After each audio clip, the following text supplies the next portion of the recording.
compte fait, flatter la bête ne suffit pas pour plaire au maître.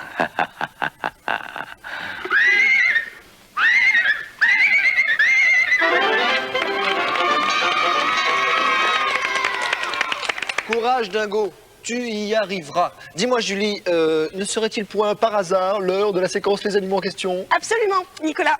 Et d'ailleurs, nous allons parler des... Des poissons? Mais non, pas du tout. Nous allons parler des éléphants, comme ce merveilleux dessin de Alexandre. Alors Alexandre, bravo à toi. Tu as gagné le sac Disney Club avec un disque, la boîte de jeu du Disney Club, un livre pour découvrir l'anglais, un sac banane ainsi que 2 bandes dessinées. Et la question d'Alexandre, comment les éléphants font pour parler entre eux? Ils nous embrassent très fort. Hein. Ah, c'est gentil. Alors, Voyons, comment les éléphants font pour communiquer ou parler entre eux? En bas, rien de plus simple. Un petit coup de fil. Allô, tu vas bien? Non mais n'importe quoi. Non. Mais n'importe quoi. Mais enfin, les enfants, est-ce que vous avez déjà vu une cabine téléphonique dans la jungle? Enfin, Philippe, t'es pas sérieux, hein, c'est pas sérieux. Non, moi je pense, en revanche, que grâce à leurs grandes oreilles, et ça doit les aider à communiquer. oui, un petit peu comme toi en fait, Nicolas.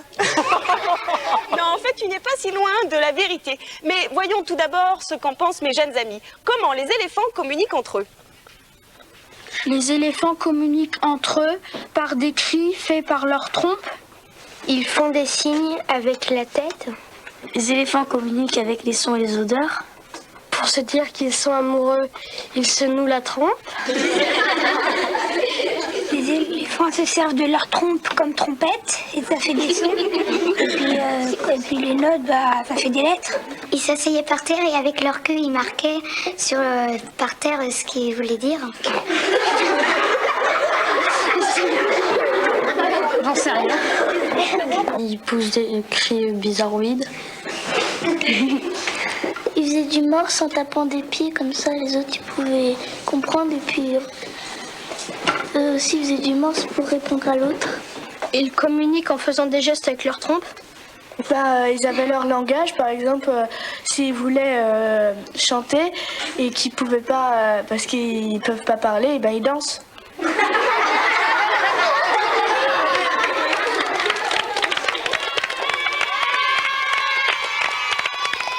Eh bien, dites-moi, on a le choix parmi toutes ces réponses. Qu'est-ce que tu en penses, toi, Steven? Comment ils font pour communiquer, les éléphants? Avec leurs pieds.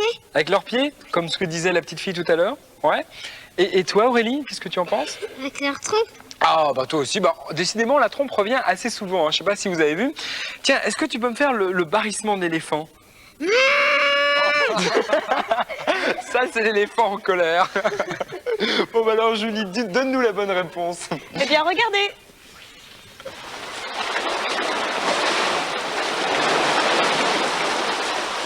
Les éléphants ont le sens de la famille. Et lorsque l'on vit dans une famille comptant jusqu'à une quarantaine d'individus, forcément, on a beaucoup de choses à se dire. Du plus jeune éléphanteau dernier né de la troupe à la vieille mère qui conduit la harde. Et tout ce petit monde se tient en permanence au courant de tout.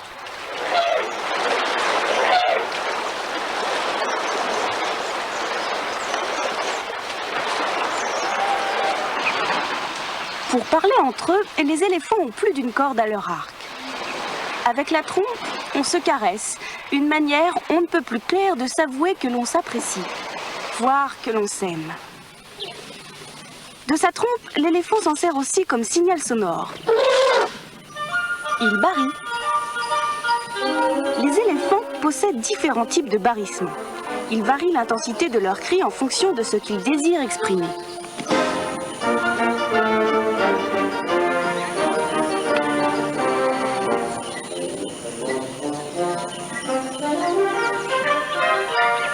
Les éléphants communiquent aussi avec leurs oreilles. Doucement battu signifie « je me sens plutôt bien, pas vous ?»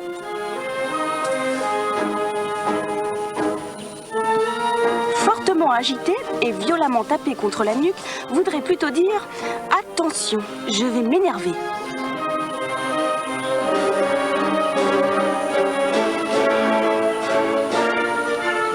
De récentes découvertes ont montré que 2 groupes d'éléphants distants de plusieurs kilomètres étaient à même de communiquer.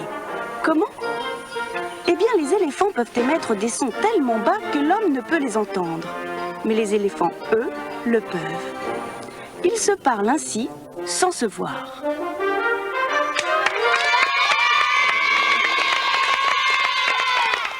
Eh bien voilà, maintenant vous savez absolument tout sur l'éléphant. Mais si vous posez des questions sur d'autres animaux, bien vous n'hésitez pas, vous nous écrivez. Dans quelques instants, nous retrouverons l'oncle Picsou et toute sa bande. Alors restez bien avec nous, c'est dans la suite du Disney Club, mercredi.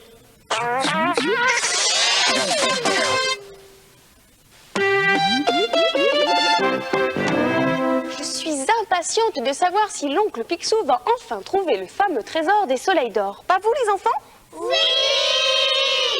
J'ai cru comprendre que Picsou allait se retrouver à bord du nouvel HelloJet de Flagada Jones. Et connaissant ses talents de pilote, j'aime autant être à ma place qu'à celle de Picsou. Eh bien nous allons voir, voici les 3 canards du Condor.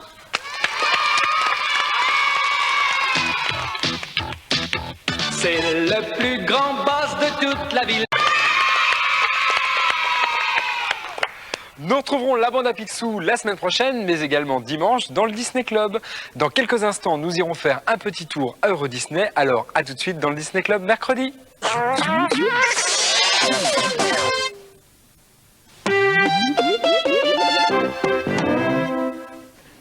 Nicolas, pourquoi des arbres qui sont petits deviennent très grands? C'est injuste quand même. Encore un petit effort, Julie? Non, n'insiste pas. Regarde plutôt le reportage que j'ai fait à Euro Disney.